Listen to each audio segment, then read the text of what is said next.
Let's build one of Napoleon's rafts. Hi friends, and welcome back to Raft.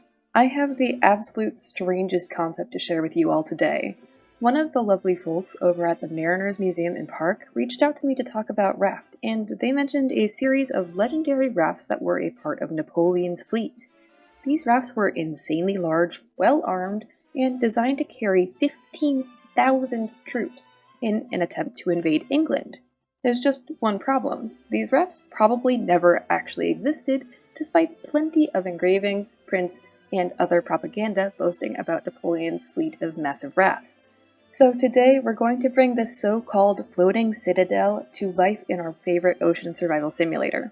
Along the way, we'll discuss the history of this 18th century print and the mechanics of recreation in Raft. If you enjoyed the video and would like to see more content similar to this, consider leaving a like and subscribing to the channel. It would be much appreciated. But without further ado, let's get into recreating Napoleon's floating citadel in Raft. There are a few variations on what these rafts may have looked like. We have this extremely large version that's said to be about 2,100 feet in length and 1,500 feet in breadth. Just for reference, the Titanic was 803 feet in length, and the current largest ship in the world is about 1,500 feet in length, making a boat that's over 2,000 feet long almost certainly impossible for the late 1700s. Then we have the slightly smaller version, which is depicted in this 1798 print from Amsterdam that is still absurdly large for a raft. This design was said to be just about 600 feet long and 300 feet wide, or roughly 200 meters by 100 meters for those of you who don't operate in freedom units. This version is the one that we're going to recreate today, not only because it's the pretty image with more colors and a better perspective, but also because having a large number of foundations in Raft tends to melt your PC a little bit, and this already might do it for me. So with those dimensions in mind, let's get started on the Raft base. We know that we have 200 meters long and 100 meters wide to work with, but this raft most certainly isn't square. It looks to be almost a hexagonal polygon that's just extended horizontally. So I'm going to assume that the two areas with the drawbridges are indeed parallel to each other because perspectives in art are often unreliable, and frankly that seems to make the most sense in a raft that you plan to use to invade a country known for its unpredictable coastline. Being able to enter and exit your floating citadel from opposite sides seems like an advantageous design choice, so we're going to assume that this is what the artist meant to convey, although the depiction isn't wholly accurate. So with some slight adjustments to our rectangle, we end up with a shape that looks roughly similar to what we see in the engraving. Speaking of those drawbridges that we mentioned earlier, let's add in some of those. Now, with the ultra-large scale of this raft, unfortunately Raft's own drawbridges just won't cut the dimensions that we need, so it looks like we're going to have to build a quick structure and then make it functional some other way. These citadels were supposedly designed to transport troops along with their horses and their cannons, so we can assume that the drawbridges were pretty sturdy and relatively wide, given that just two drawbridges seem to take up the entire width of one of our shorter sides.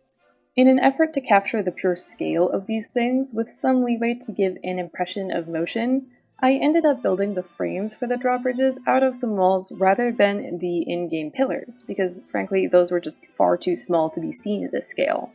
The drawbridges themselves are also made out of a half-wall wide doubled roof, just to keep that same semblance of scale, except for the very bottom of the bridges, where I did add in some of Raft's drawbridges for utility's sake. Then I just connected up to a supporting structure and the corners of the drawbridges with some zip lines and pillars to form a kind of pulley mechanism. Next, let's finish out the exterior of the raft. We can see that this isn't just a flat wall, but rather looks to have some kind of raised parapets where the citadel's 500 cannons would be housed. We're just going to bring the entire perimeter of the raft up by a half wall, and then add in the parapets using some more half walls and triangle walls to create the little cannon slits. Unfortunately, cannons are not an obtainable item in Raft, and the devs have indicated that they have no intention of adding any kind of firearm, which is a real shame, because I can think of one particular creature that I most certainly would enjoy lobbing a cannonball at. But that just means that we're going to have to create our own cannon lookalikes. Fortunately, we're less concerned with the scale here, since the scale of the cannon is more dependent on the human rather than the size of the raft, so we can make an easy cannon out of a small decoration cabinet and a long decoration cabinet for each of our little slits. And then let's move on to the 4 towers. There's one in each corner of the raft that housed a horizontal windmill to move the water wheels and steer the raft in the right direction, assisted by a number of heavy oars. Sadly, water wheels are not something that we have in Raft, but we do have some engines that kind of look like them. Again, we come to the issue of scale, so I have chosen to resolve this by using the in-game engine as kind of the central cog of that larger water wheel to achieve the right perspective. As for the towers themselves, these were pretty standard circular towers with some windows around the side, and then a little disc dome on top. And then we come to the issue of those horizontal windmills that I mentioned. With the release of Raft 1.0, we did get a windmill item, but sadly it is vertical, and it looks nothing like the spokes that we need here. So again, we're gonna have to compromise and build our own. Using some of my favorite in-game building glitches, we can create some floating horizontal floors, which, just by extending upwards by a half wall like we did with the drawbridge, we officially have a relatively convincing horizontal windmill. While I work on building up the other 3 towers in this fashion, let's talk a little bit more about where the idea for these rafts came from. Well, I'm assuming that a decent number of you are familiar with a certain French emperor who is said to be small in stature, who had a penchant for invading other territories. During the War of the Third Coalition, between 1803 and 1806, Napoleon started to plan an invasion of Great Britain and stationed a national flotilla along the coast of the English Channel. Around this time is also when some propaganda of the invasion methods circulated amongst the public. There was talk of digging a tunnel under the channel, invading by air balloons, or via these giant floating citadels. Some sources say that these rafts could hold up to 60,000 soldiers at a time with their 600 cannons, which is absolutely insane. Obviously, these plans never came to fruition, and over time, Napoleon's focus shifted away from England and more towards Egypt and Austria. But these engravings and these paintings of a floating citadel tell a story of history that never happened.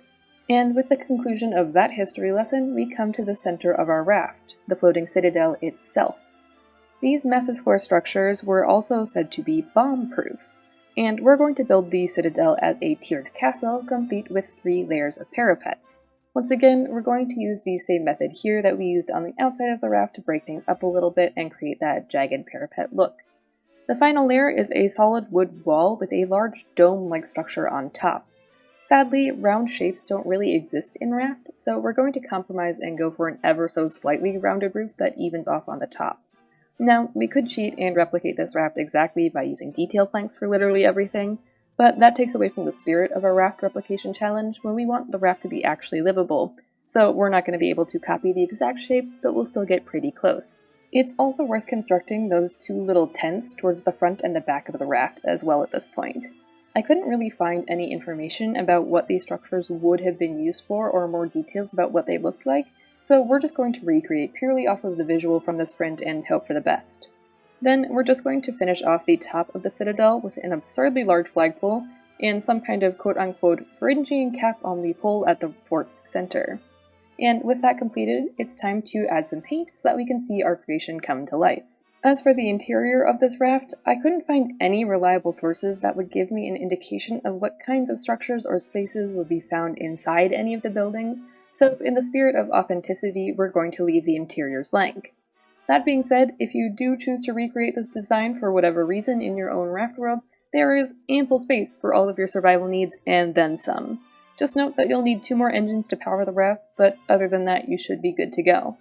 And that's how I recreated a fictional raft from Napoleon's historical fleet in Raft. This was a fantastic challenge for me, and I thoroughly enjoyed researching and building off of historical records and images, which is not something that I can say that I've done before, but I can say that I've done now, which is amazing.